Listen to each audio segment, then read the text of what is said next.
Alors que la soirée semblait être une parfaite réussite, la finale de la Star Academy a été entachée par une grosse polémique.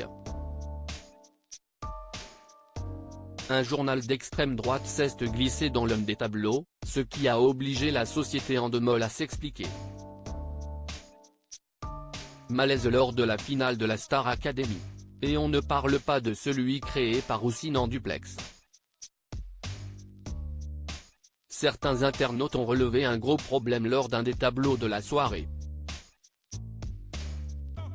En effet, alors que le finaliste Julien partageait un beau moment sur scène avec Patrick Fiori, les danseurs derrière eux ont interpellé l'audience. Pour cause, ils prétendaient lire un journal. Jusque-là, rien de bien grave, mais le journal en question était Rivarol, et plus précisément son dernier exemplaire paru le 31 janvier dernier. Il s'agit d'un magazine d'extrême droite également qualifié de nationaliste, raciste, antisémite, négationniste et homophobe. Une fois ce détail remarqué, le scandale a éclaté sur X, anciennement Twitter. J'ai dû aller vérifier tellement c'est aberrant.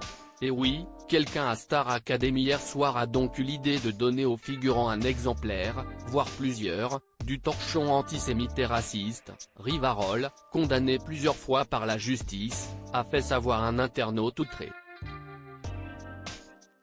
Les réactions se sont ensuite enchaînées, véritablement scandaleux, c'est extrêmement préoccupant, peut-on lire, au milieu de pression faite à TF1 pour réagir. La production de Star Academy sort du silence. C'est la société Endemol, qui produit Star Academy, qui a fini par sortir du silence.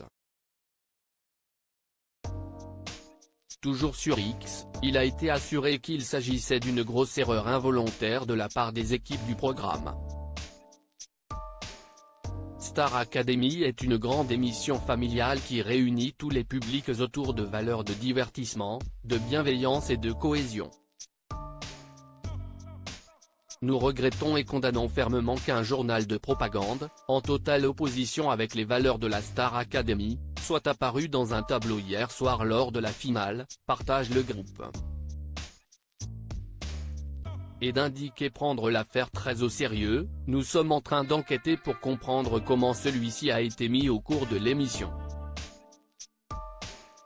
Les sanctions nécessaires seront prises en conséquence. Nous présentons nos excuses aux téléspectateurs, aux artistes et aux élèves. Rappelons que l'hebdomadaire Rivarol a en effet déjà été condamné pour antisémitisme et racisme. Il s'est même vu retirer il y a plus d'un an son titre de presse d'information politique et générale. Ce qu'il s'est passé dans la Star Academy ne peut être qu'une erreur ou un acte d'une personne vraiment très malveillante.